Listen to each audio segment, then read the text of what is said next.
जय हिंद फ्रेंड्स। आज मैं लेकर आया हूं सामाजिक विज्ञान के कुछ महत्वपूर्ण प्रश्न। जी हां दोस्तों, क्लास 10th में ये प्रश्न कई बार लगातार पूछे गए हैं, इसलिए मैं लेकर आया हूं। आप लोग इन प्रश्नों को जरूर से जरूर तैयार कर लेना। देखिए दोस्तों, क्लास 10th बोर्ड एग्जाम सामाजिक विज्ञान अति लघु उत्तरीय प्रश्न। जी हाँ, आज मैं अति लघु उत्तरीय प्रश्न लेकर आया हूँ जो आपके बोर्ड एग्जाम में 2 से 3 नंबर में पूछ लिया जाता है। तो दोस्तों देखिए, हमारा पहला प्रश्न क्या है दोस्तों, बहुत इंपॉर्टेंट प्रश्न है, इसको आप लोग तैयार कर लेना। देखिए पहला प्रश्न हमारा है, पूर्ण स्वराज का उद्घोष कब और किसके द्वारा किया गया। तो देखिए दोस्तों, इसका आंसर क्या है, उत्तर देखिए इसका, भारतीय राष्ट्रीय कांग्रेस 19 दिसंबर सन 1929 ईस्वी को पूर्ण स्वराज का प्रस्ताव उत्तीर्ण किया। जवाहरलाल नेहरू इस अधिवेशन के अध्यक्ष चुने गए। दोस्तों ये क्वेश्चन आप लोग तैयार कर लेना, बहुत ही इंपॉर्टेंट क्वेश्चन है, ये 2 से 3 नंबर में आ जाता है आपके बोर्ड एग्जाम में सामाजिक विज्ञान में। तो दोस्तों चलिए हम लोग बढ़ते हैं अपने अगले प्रश्न की ओर। तो अगला प्रश्न हमारा क्या है, तो अगला प्रश्न है, गृह युद्ध से आप क्या समझते हैं। जी हाँ दोस्तों, गृह युद्ध से आप क्या तात्पर्य है। दोस्तों ये कई बार पूछा गया, बहुत इंपॉर्टेंट प्रश्न है। देखिए दोस्तों, गृह युद्ध का मतलब क्या होता है, अगर आप इसका अर्थ समझ गए तो आपको याद करने में परेशानी नहीं होगी।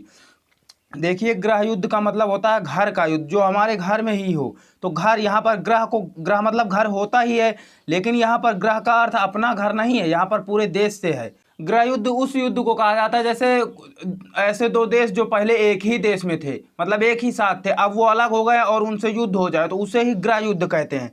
देखिए उत्तर क्या है, गृह युद्ध एक ही राष्ट्र के अंदर संगठित गुटों के बीच में होने वाले युद्ध को कहते हैं। देखिए मैंने अभी आपको बताया था, एक ही राष्ट्र के अंदर संगठित गुटों के बीच होने वाले युद्ध को गृह युद्ध कहते हैं।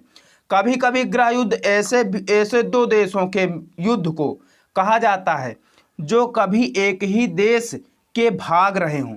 वे दो देश जो एक ही देश के भाग रहे हो, जैसे आप ले लीजिए भारत और पाकिस्तान। पाकिस्तान जो है पहले भारत में ही था, लेकिन अब वो अलग हो चुका है और वो युद्ध कर रहा है। तो इस तरह के युद्ध को हम लोग क्या कहते हैं, गृह युद्ध।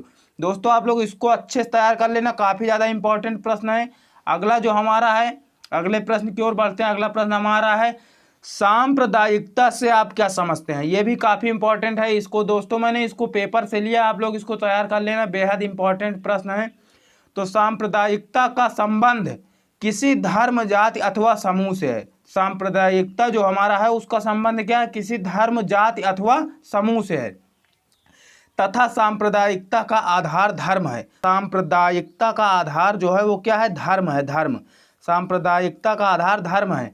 इसी वजह से एक धर्म का व्यक्ति दूसरे धर्म का कट्टर शत्रु बन जाता है। क्या बन जाता है, कट्टर शत्रु बन जाता है।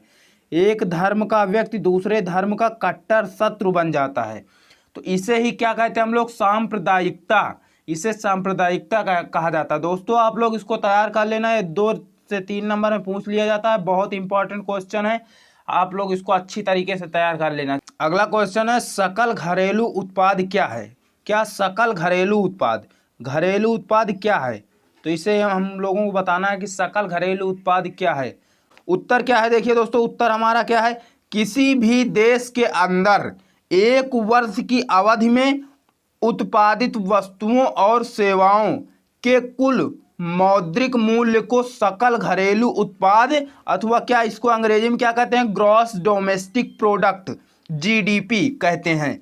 तो सकल घरेलू उत्पाद देखिए आप लोगों को अच्छे समझ में आ गया होगा, किसी भी देश के अंदर एक वर्ष की अवधि में, एक ही साल की अवधि में, एक साल के अंदर उत्पादित वस्तुओं और सेवाओं के कुल मौद्रिक मूल्य मतलब जो रुपया पैसा होता है, मुद्रा जिसे कहते हैं, उसका मौद्रिक मूल्य को सकल घरेलू उत्पाद, ग्रॉस डोमेस्टिक प्रोडक्ट। देखिए दोस्तों इसका इंग्लिश नेम बहुत ज़्यादा जरूरी, क्योंकि कई बार ऐसा होता है बोर्ड एग्जाम में सकल घरेलू उत्पाद ना देकर हमसे पूछ लेता है जीडीपी क्या है, शॉर्ट फॉर्म में पूछ लेता है जीडीपी क्या है। तो आप लोगों को घबराना नहीं है, आंसर यही देना है। अगर आप लोग यही आंसर देते हैं तो आपके नंबर क्लियर हैं। इसलिए दोस्तों यही आंसर देना, अच्छी तरीके से आप लोग इसको पढ़ लीजिए और दोस्तों आंसर सही लिखना आप लोग। अगला जो हमारा क्वेश्चन, अगला क्वेश्चन देखिए दोस्तों क्या है, अगला क्वेश्चन हमारा, भारतीय रिजर्व बैंक क्या है दोस्तों, भारतीय रिजर्व बैंक के कोई 2 कार्य बताइए। बहुत ही आसान है ये तो, वैसे हर एक नागरिक को भारत देश में अगर आप रहते हैं तो आपको बैंक के बारे में ये कुछ चीज़ें होती हैं जो पता होना चाहिए। अगर आपको नहीं पता है तो फिर क्या ही बताएं अब आपको।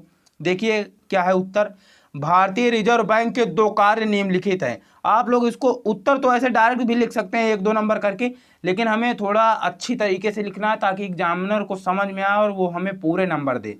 तो क्या है उत्तर हमारा, भारतीय रिजर्व बैंक के 2 कार्य निम्नलिखित हैं। पहला क्या है, मुद्राओं की निगरानी करना, मतलब जो हम लोग बैंक में मुद्रा जमा करते हैं, पैसा जमा करते हैं, उसका देख रेख भी, निगरानी करने के लिए भी तो कोई होना चाहिए। तो बस बैंकों का काम यही है। हम लोग किस लिए बैंकों में पैसा जमा करते हैं, ताकि वो पैसा हमारा एकत्रित रहे, वो पैसा हमारा सुरक्षित रहे, इसीलिए हम लोग बैंकों में पैसा जमा करते हैं। तो भारतीय रिजर्व बैंक का जो पहला कार्य है मुद्राओं की निगरानी करना, यह हमारा प्रथम कार्य हो गया।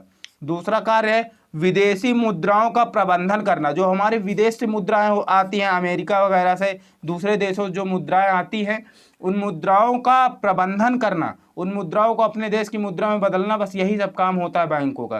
तो आप बहुत सारे काम होते हैं, आप कुछ भी लिख सकते हैं, इसमें कोई ज़रूरी नहीं मैंने 2 लिखा है आप इन्हीं 2 को याद करिए, आप कुछ भी याद कर लीजिए। लेकिन मैंने किया क्या है दोस्तों, सरल भाषा में लिया है, सरल चीज़ें मैंने लिया है।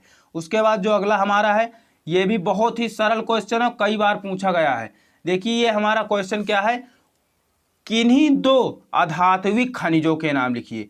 अधात्विक खनिज, पहले आप लोग समझिए अधात्विक खनिज जो होता है ये होता क्या है। अधात्विक खनिज किसे कहते हैं, तो वे खनिज जिसमें धातुओं का कोई योग ना हो, मतलब महत्व ना हो उसमें, उसे ही अधात्विक खनिज कहते हैं। जिसमें धातु ना हो उसे अधात्विक खनिज कहते हैं। अब हमारा जैसे लोहा वगैरह हो गया, ये तो सब क्या है, धात्विक खनिज है, इसमें धातु लोहा खुद एक धातु है, तो ये सब क्या हो गया, धात्विक खनिज। अगर हमें यहाँ पर हमें पूछा क्या गया है दोस्तों, अधात्विक खनिज। आप लोग क्वेश्चन अच्छी तरह देख लेना, वरना यहीं पर गलती हो जाती है। यहाँ पर पूछा गया अधात्विक खनिज, तो अधात्विक खनिज में देखिए क्या है, कोयला में कोई धातु मिली है क्या, कोई धातु है कोयला नहीं है, इसलिए ये हमारा क्या है, अधात्विक खनिज। पेट्रोलियम हो गया, इसमें भी कोई धातु है क्या, नहीं है, इसलिए ये हमारा हो गया अधात्विक खनिज। तो आप लोग इसको तैयार कर लेना, बहुत ही अच्छा। अगला जो क्वेश्चन हमारा है बहुत ही इंपॉर्टेंट क्वेश्चन ये भी है, इसको मैं लेकर आया हूँ, देख लीजिए दोस्तों क्या है, गठबंधन सरकार से आप क्या समझते हैं।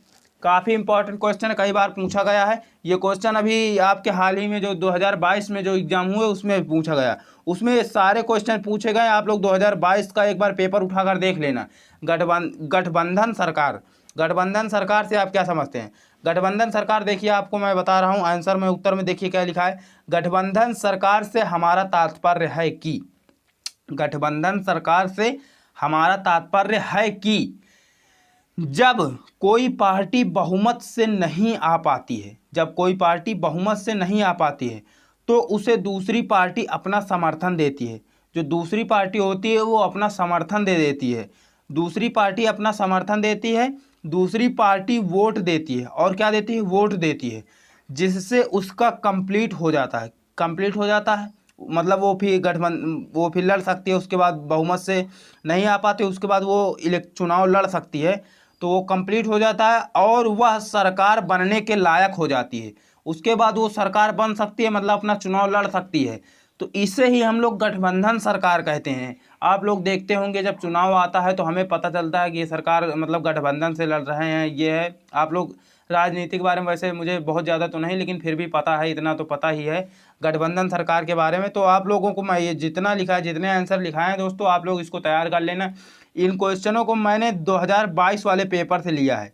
2022 के पेपर में ये सारे क्वेश्चन आंसर हैं, 2022 के पेपर से मैंने लिया है, इसलिए आप लोग इनको ज़रूर से ज़रूर तैयार कर लेना। ये आपके एग्ज़ाम में आ सकते हैं, 2023 में भी आ सकते हैं, क्योंकि यूपी बोर्ड की मेन बात जो होती है दोस्तों, ये कई बार क्वेश्चन रिपीट करता है। यूपी बोर्ड एक ही क्वेश्चन को 10 बार 20 बार लगातार रिपीट करते जाता है। 2012 के क्वेश्चन 22 में आ जाते हैं, इसी तरह लगातार रिपीट करते जाता है। तो आप लोगों को लगातार क्वेश्चन तैयार करना है दोस्तों। तो जय हिंद, फिर मिलेंगे किसी ऐसी वीडियो के साथ।